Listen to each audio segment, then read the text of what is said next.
hey, Anda kan sebenarnya desil 10 sangat mampu. Ayo bayarlah BPJS kan 42.000 ya Pak ini ya. Masa sih sebulan nggak 42.000 yang di Kemenkes sendiri kita sudah bertindak cepat pagi ini ya hari ini apa sudah keluar ya Pak Ajay? Hari ini kita sudah mengeluarkan surat ke seluruh rumah sakit bahwa untuk layanan-layanan katastrofis yang BPJS keluarkan 120.000 bagi peserta PBI yang kemudian pindah keluar dari PBI itu harus dilayani. Jadi kita keluarkan suratnya hari ini. Sekarang saya pribadi akan sudah minta Pak Sekjennya saya juga sekarang sedang meeting agar Kemensos kalau bisa mengeluarkan juga SK Kemensos agar orang-orang yang 120.000 pasien katastrofis ini rumah sakit tidak usah khawatir bahwa tidak akan diganti pembayarannya karena dia tetap iuran BPJS-nya akan dibayarkan oleh pemerintah melalui Kementerian Sosial. Jadi itu adalah keputusan yang menurut saya paling penting, berdampak langsung ke masyarakat dan sifatnya bisa segera berjalan. Karena kami di Kementerian Kesehatan saya rasa sama seperti Komisi 9, fokus kita nggak mau layanan kesehatan terutama bagi masyarakat kita yang beresiko wafat ini berhenti sehari pun. Itu kita sama. Memang ada keputusan lain yang saya perlu jelaskan bahwa BPS dan Kementerian Sosial melihat bahwa ada data-data PBI yang masih kurang tepat. Yang sebenarnya masuk di desil 10, 9, dan itu saya bisa kalau boleh ditampilkan presentasi saya halaman 8 ya. Halaman 8 coba Bapak Ibu. Next slide aja. Halaman 8 coba. Nah, jadi memang dari data yang sudah di clean up kemarin Bapak Ibu lihat, ada juga orang kaya, paling kaya desil 10 yang masuk PBI. Nah, data ini masih ada. Nah, kalau orang kaya yang 10 itu masuk PBI, misalnya di situ ada datanya berapa? 1.824 orang desil terkaya mendapatkan PBI. Akibatnya ada orang yang harusnya masuk PBI tidak bisa masuk. Karena PBI itu kan ada kuotanya. Sekitar 96,8 juta.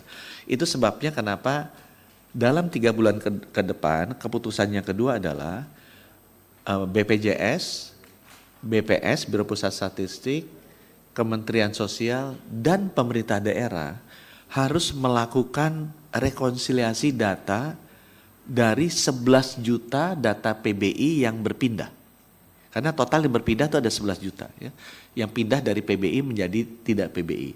Supaya desil-desil yang tinggi ini jangan masuk ke sana. Karena masih ada lagi desil 1 sampai 5 yang belum bisa masuk ke PBI.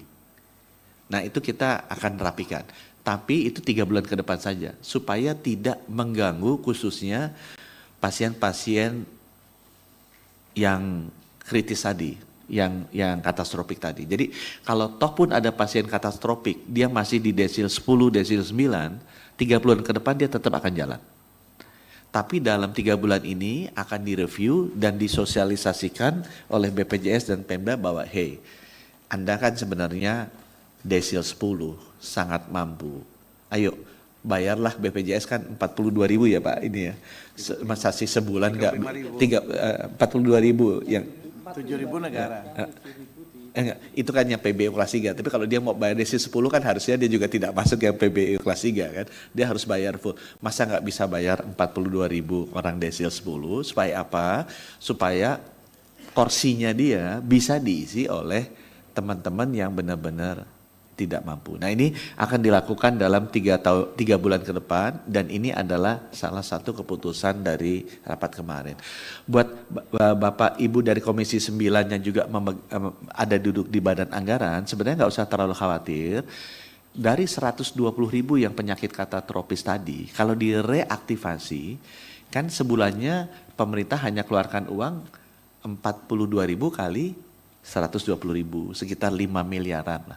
Jadi additional biaya yang harus dikeluarkan oleh pemerintah melalui Kemensos, Kemenkes ke BPJS itu kira-kira kalau 3 bulan kan 15 miliar. Jadi nggak terlalu besar demi dibandingkan dengan 120.000 masyarakat yang kalau berhenti seminggu aja resikonya udah kematian. Itu landasan keputusan kemarin ya. Jadi keputusan pertama langsung reaktivasi otomatis dari kantor pusat, nggak usah datang kemana-mana untuk yang penyakit katastrofis 120.000. Yang kedua, sambil itu ada waktu 3 bulan, kita review kembali. Sehingga kita bisa menghimbau teman-teman yang masuk di PBI tapi sebenarnya desilnya desil 10, kita akan jelaskan. Yuk teman-teman, Bapak kan bisalah keluarin 42.000 sebulan supaya kursinya itu bisa diisi dengan orang-orang yang benar tidak mampu.